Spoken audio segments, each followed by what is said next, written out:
Just doing a quick unboxing of the Peerless Assassin 120 SE V2. This is the RGB version.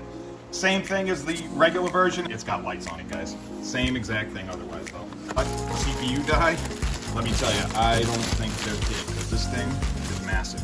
All right, guys, there you go. Just take a peek. Please peel off label before you use it. Like, this is some serious heat sinking here. All right, guys, this is going to destroy my regular Wraith cooler that I have going on now. I'll come back to you guys with some tests.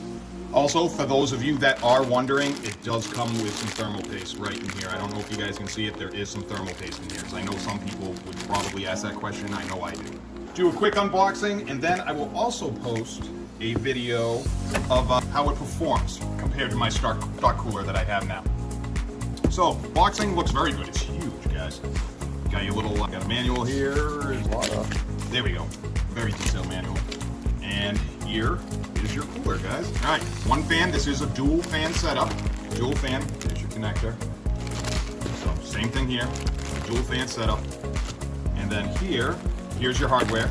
All right, so this is your backing plate that you'll put on the back of the motherboard. It'll come up so you can lock it in place over the CPU.